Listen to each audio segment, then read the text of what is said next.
Yeah, obviously pace is critical for us. Not critical, but I think we all enjoy sheer pace. Unfortunately, with regards to Anna, it didn't really pan out the way we had hoped. He was due to play in the Centurion Test match against Pakistan and then sustained the broken toe. And yeah, I don't think he's in any position really to be playing a Test match. With regards to Gerald, he's making his way back as well from injury, and I just felt that what Corbin had done for us in the series against Pakistan, that he provides really good cover. And when I say cover, he might still make the starting 11. But Corbin's not lacking in pace, so I don't think we compromise too much pace in that respect. But I'm really happy what Corbin offers us, and brings really good balance to our side as well. And that's ultimately what we were after, is the balance. Yeah, I don't think it's a headache really. It might have been a headache, but I think Rix has nailed that down. So Ryan will be the opening bat with Aiden, and we'll obviously look at the balance we want to go with, and whether Tony slots in at 3, whether he slots in the middle order. I think conditions will determine all of that. But right at the top of the order, there is definitely no headache. The initial agreement with IPL, BCCI was, with the final being on the 25th, our players would return on the 26th, so that it allows them ample time before we fly out on the 30th. Nothing has changed from our perspective. That is the ongoing conversations that are being had between people in a higher pay grade than I am, and i.e. the director of cricket and Poletsi, so they're dealing with that. But as it stands, we're not budging on that, I don't think. We want our players back on the 26th, and hopefully that comes to fruition, yes.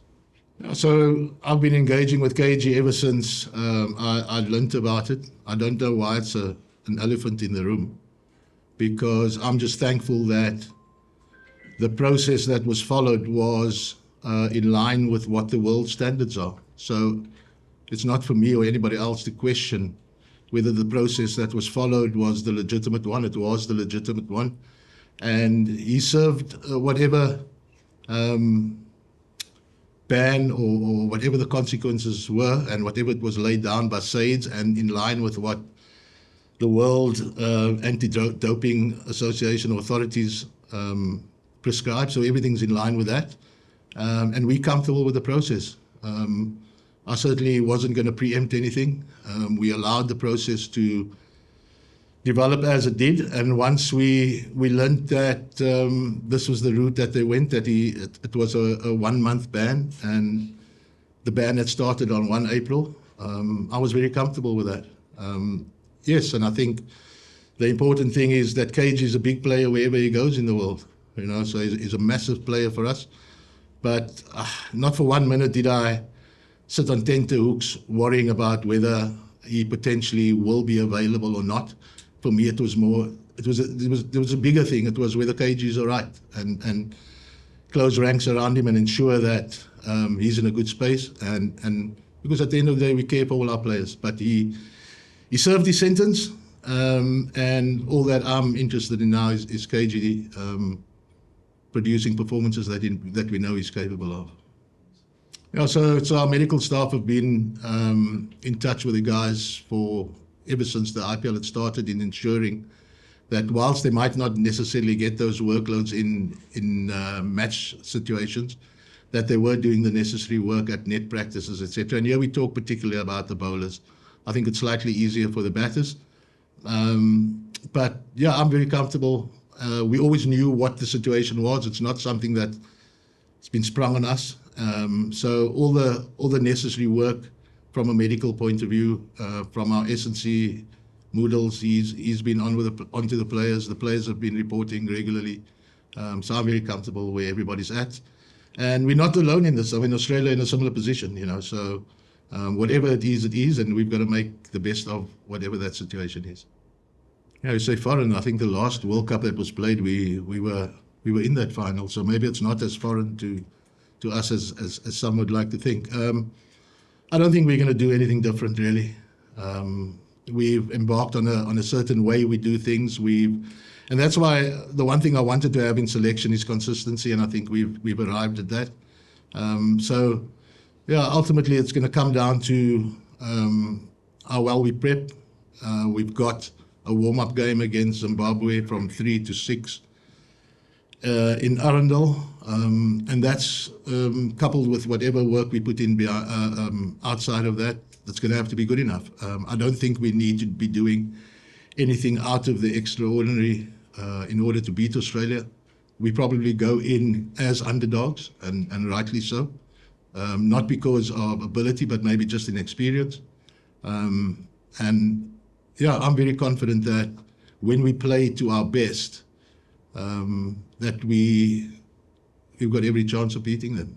And like I've said before, we're not just happy to compete. You know, we never only just wanted to make a final, but in order for you to win a final, you need to be in it. So we're there, and that was a goal that Temba and I had set out once we got the momentum in the test side. And yeah, I'll give us a more than even chance of winning this test match. We've got some hell of a players. Our bowling attack will always be threatening. And certainly we have in our batting lineup the ability to really put the Aussies under the pump as well. So whilst we go in as underdogs, I don't think it should come as a massive surprise if when we do win the trophy. Now, thankfully, it's never been about me, but now that you ask, it's obviously be a massive achievement. But more importantly, what did it be for South African cricket? What did it be for the South African cricket public who've been starved of the test side reaching the dizzy heights that we once had. So I'm just thrilled for the group of guys, for everybody that's been supportive of that side, for all of the South African cricket mad public. And I think everybody sharing the same goal. We're all really thrilled with how things have unfolded. But there's still one big step to take, you know, and we're just hell of excited. I think we're at our best, and we've shown that. Every test match has almost been a must-win match for us, and we've shown that we're able to deal with those pressures, and I've got no doubt we'll be able to deal with the pressures that the final brings as well. Yeah. No, I think the bulk of them are here. One or two are floating around between India and here, just waiting. But yeah, the bulk of the guys are here. Spoke to Aiden as recently as 9:30 this morning. He's probably flying out on Thursday night once everything gets signed off. But again, it's like really great to know that the WTC final is uppermost in their minds, and they want to be given every chance of being able to do the necessary prep. I saw that. Simply because I'm spending a lot more time on social media now that Lucy's showed me how these things work. To Tim Payne and everybody else out there, I'd probably say something simple like, let he without sin cast the first stone. So yeah, I'll leave it at that. I don't know. Look, obviously, we're obviously looking at how best to get the complete balance to our side.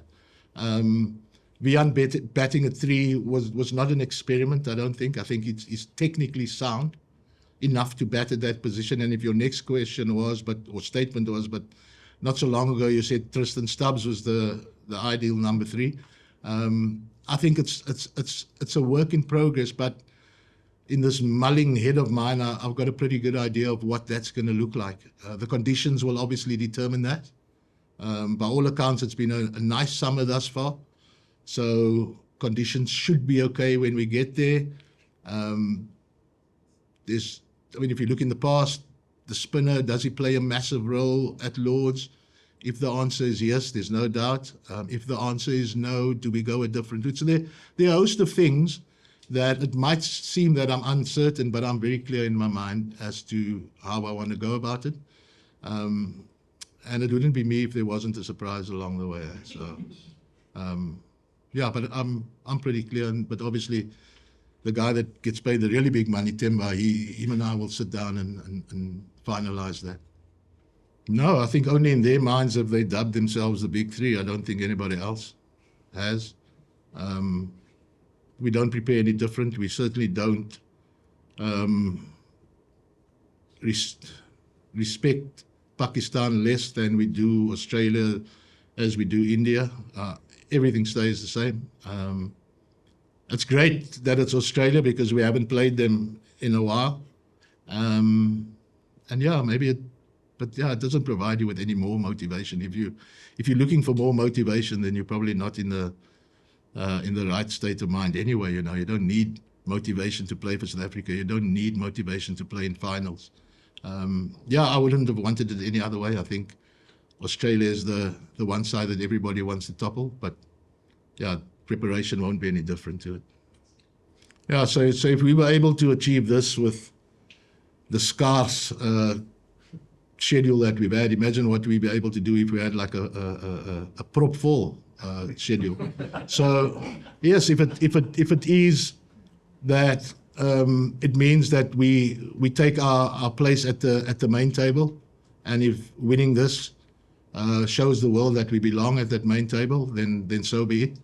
But I never ever felt that Test cricket plays second fiddle to or should play second fiddle to the white ball game.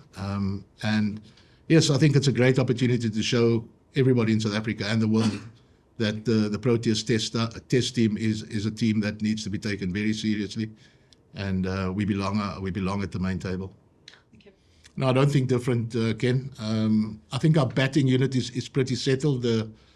The conversations that were had was around what sort of bowling strength we need, and bowling from the different ends at Lords. Not that I've bowled the ball there, but I think it presents different challenges. So experience counts for a lot. Players that have played there will tell you that whilst the slope sometimes is something that's more in the head, there are certain nuances we need to take into account, and that's why we plumbed for the experience. I genuinely believe someone like Lungi can be a massive asset for us there. He's looking in great shape. He's been training really well, and he brings experience to our lineup as well. And I think whether it's up the slope or down the slope, I think the height and the bounce that he's able to extract can be a factor as well. So I'm going into a little bit of detail, but I think to answer your question, Ken, I don't think we'd have done it any differently.